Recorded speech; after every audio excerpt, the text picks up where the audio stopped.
बंदर और मगरमच्छ की कहानी। कौन नहीं जानता इसे। हम सब बचपन से ही तो सुनते आए हैं, है ना? लेकिन क्या कभी सोचा है कि इस सीधी साधी सी कहानी में कितने गहरे सबक छिपे हैं? तो चलिए आज मिलकर इस दिलचस्प कहानी की परतों को खोलते हैं। कहानी का जो सबसे बड़ा सवाल है वो ये है कि क्या अकल बड़ी होती है या भैंस? मतलब क्या बुद्धि शारीरिक बल से ज्यादा ताकतवर है? हमेशा से ये सवाल उठता रहा है। देखते हैं इस कहानी में इसका क्या जवाब मिलता है। तो हाँ, अब हम सीधे उतरने वाले हैं बुद्धि और बल की इस जंग में। ये कहानी पंचतंत्र की सबसे क्लासिक कहानियों में से एक है, जो सीधे सीधे इसी सवाल का जवाब देती है। अब देखिए, ये कोई ऐसी वैसी कहानी नहीं है। ये आती है पंचतंत्र से। पंचतंत्र जो कि कह सकते हैं प्राचीन भारत का कहानियों का एक खजाना है। और इन कहानियों का मकसद सिर्फ मनोरंजन करना नहीं था। नहीं, बिल्कुल नहीं। इनका मकसद था जीवन के बड़े बड़े सबक, बड़े बड़ी सीख कहानियों के जरिए समझाना। तो हर अच्छी कहानी की शुरुआत की तरह इसकी शुरुआत भी होती है एक बहुत ही गहरी दोस्ती से। चलिए मिलते हैं इस कहानी के दो मुख्य किरदारों से। और हमारे ये दो दोस्त, जमीन आसमान का फर्क था दोनों में। एक तरफ था एक बहुत ही उदार और तेज दिमाग वाला बंदर, जिसका घर था पेड़ की डालियों पर। और दूसरी तरफ पानी का राजा, एक ताकतवर मगरमच्छ। मतलब इनकी दोस्ती तो नामुमकिन सी लगती है ना? पर थी, और बहुत गहरी थी। और इस अनोखी दोस्ती की जो बुनियाद थी ना, वो थी बंदर की दरियादिली।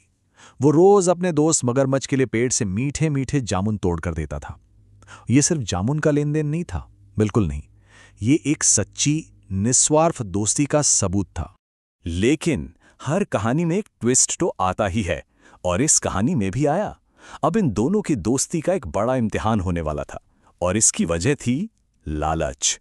हुआ यूं कि मगरमच्छ ने अपनी पत्नी को इन मीठे जामुनों के बारे में बताया, और बस यहीं से गड़बड़ शुरू हुई।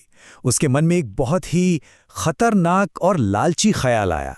उसने सोचा, अरे अगर ये जामुन इतने मीठे हैं तो सोचो, जो बंदर इन्हें रोज खाता है, उसका कलेजा, उसका दिल कितना मीठा होगा।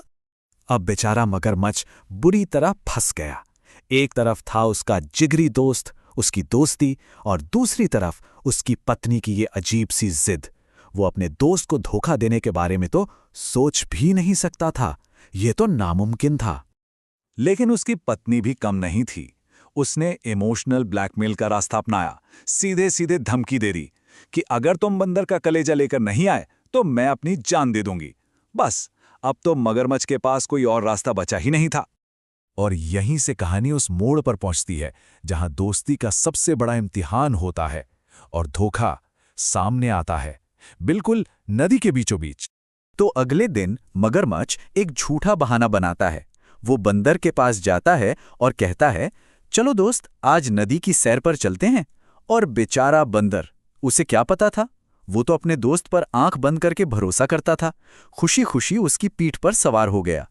और जैसे ही वो नदी के बिल्कुल बीच में पहुंचे, ऐसी जगह जहां से बंदर का भागना नामुमकिन था, मगरमच्छ ने सारा सच उगल दिया।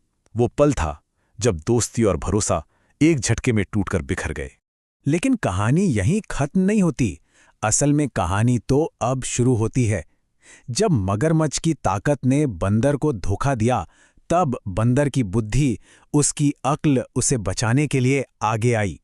जरा सोचिए, ऐसी सिचुएशन में कोई भी घबरा जाएगा, पर बंदर नहीं, वो बिल्कुल नहीं घबराया। उसने फौरन खतरे को भांप लिया, अपना दिमाग ठंडा रखा और वहीं के वहीं एक जबरदस्त प्लान बना डाला। ये होती है हाजिर जवाबी। उसने बड़े ही आराम से मगरमच्छ से कहा, अरे दोस्त, इतनी छोटी सी बात, ये तो तुम्हें पहले बताना चाहिए था। हम बंदर लोग तो अपना कलेजा, अपना दिल पेड़ की कोटर में संभाल कर रखते हैं, साथ लेकर थोड़ी घूमते हैं। क्या कमाल का झूठ था, सीधे मगरमच्छ की बेवकूफी पर निशाना। और कमाल देखिए, ये प्लान काम कर गया पूरी तरह से।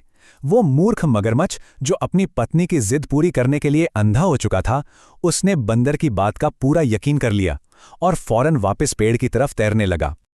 और जैसे ही बंदर फुर्ती से पेड़ पर कूदा, उसने ऊपर से आवाज लगाई। उसने मगरमच्छ को उसकी बेवकूफी का एहसास कराया। और ये जो शब्द थे ना, ये सिर्फ एक ताना नहीं थे। नहीं, इनमें एक सच्ची दोस्ती के टूटने का दर्द था। और इस बात का सबूत था कि आखिर में जीत अक्ल की ही हुई। तो आखिर इस पूरी कहानी से हमें क्या सीख मिलती है, और क्या ये सीख आज के जमाने में भी उतनी ही जरूरी है? कहानी का सबक तो बिल्कुल शीशे की तरह साफ है कि जब मुश्किल वक्त आता है ना, तो बड़े बड़े बाहुबल से ज्यादा दिमाग की बत्ती जलना जरूरी है। समझदारी काम आती है। बंदर ने ये साबित कर दिया कि असली ताकत जिस्म में नहीं, दिमाग में होती है। और जाते जाते ये कहानी हमारे लिए एक बड़ा सवाल छोड़ जाती है।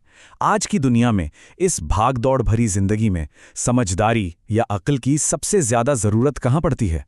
क्या हमारे काम में, हमारे रिश्तों में, या फिर रोजमर्रा की मुश्किलों से निकलने में? सोचिएगा जरूर।